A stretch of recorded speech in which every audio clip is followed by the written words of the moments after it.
College പിള്ളേര് ഊട്ടിയിലേക്ക് പോവുക. കൂടെ പോകുന്നോ നീ? പനിയാണെന്ന് പറഞ്ഞത് മനസ്സിലായില്ലേ, പിന്നെ പോവാന്ന് ചോദിക്കുന്നത്? അതിന് ഞാൻ ഇപ്പോഴല്ലേ പനിയെന്ന് അറിയുന്നത്. നല്ല പാർട്ടിയായിരുന്നു. കാശ് കുറച്ച് കിട്ടുമല്ലോ എന്ന് ഓടിക്കതച്ച് വന്നപ്പോൾ. കാരണം കോളേജ് പിള്ളേരെയൊക്കെ നിനക്കല്ലേ ഡീൽ ചെയ്യാൻ പറ്റുള്ളൂ. അവന്മാർക്ക് പഠിപ്പിൽ സംശയമുണ്ടോ ഇല്ലെന്നൊന്നും എനിക്കറിയില്ല, പക്ഷെ ഈ കാര്യത്തിൽ ഭയങ്കര സംശയമായിരിക്കും. സംശയം തീർത്തു വരുമ്പോഴത്തേക്കും ഞാനൊരു വഴിയാവും. 10 ദിവസം മുമ്പ് ഒരു സ്കൂളിൽ പഠിക്കുന്ന പയ്യൻ വന്നിരുന്നു.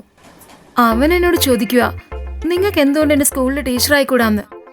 എന്താണെന്ന് ഞാൻ ചോദിച്ചപ്പോ എനിക്കുള്ളതുപോലുള്ള സംശയങ്ങള് എൻ്റെ കൂടെ പഠിക്കുന്ന കുട്ടികൾക്കും ഉണ്ടെന്ന് പറഞ്ഞു. ടീച്ചറോട് ഇതിനെക്കുറിച്ച് ചോദിക്കുമ്പോ അവോയ്ഡ് ചെയ്യുന്നെന്നാ പറഞ്ഞത്. നീയാവുമ്പോ നല്ലതുപോലെ സംശയങ്ങൾ തീർക്കുന്നുണ്ടെന്ന്.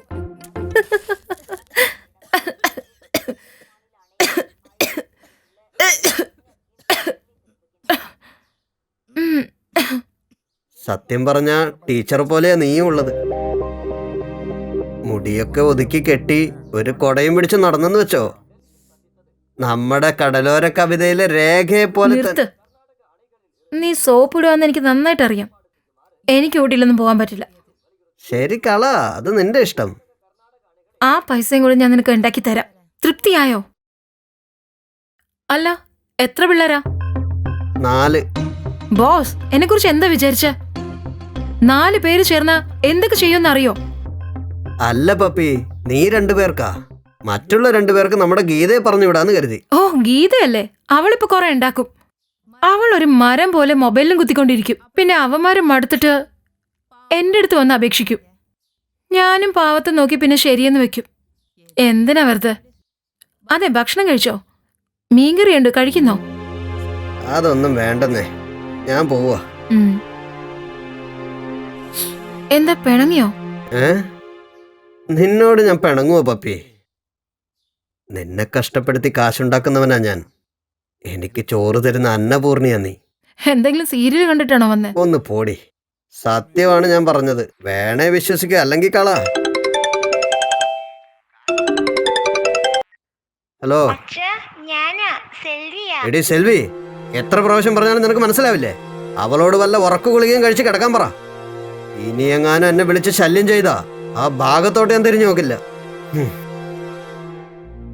എന്തിനെങ്ങനെ ഒച്ച വെക്കുന്നേ? 2 മാസമായിട്ട് അമ്മത്തേക്ക് വയറുവേദനയാ. ഡോക്ടറെ അടുത്ത് കൊണ്ടുപോയാലോ? വയറ്റിൽ മുഴയുണ്ട്, ആ ടെസ്റ്റ് വേണം, ഈ ടെസ്റ്റ് വേണം എന്ന് പറയുന്നു. കാശ് വന്നിട്ട് ചെയ്യാന്ന് പറഞ്ഞതാ. അപ്പോഴത്തേക്കും വേദനിക്കുന്നു എന്ന് പറഞ്ഞാ എന്ത് ചെയ്യാനാ? ഇതിനിടയ്ക്ക് കയറി ആ സെൽവി. മോക്ക് മാത്രം സ്നേഹമുള്ളതുപോലെ കെട്ടിയവൻ എനിക്ക് സ്നേഹം ഉണ്ടാവില്ലേ? പാവപ്പെട്ടവരായി ജനിച്ച വേദന സഹിച്ചേ പറ്റൂ. ഞാൻ ഊട്ടിക്ക് പോയിക്കോളാം. നിന്നെ വിശ്വസിച്ചാ നിന്റെ കുടുംബം കഴിയുന്നത്. അത് നീ ഇല്ലാതാക്കരുത്. നീ സംസാരിക്കുമ്പോ തന്നെ അറിയാം എന്തുമാത്രം വിഷമിക്കുന്നുണ്ടെന്ന്.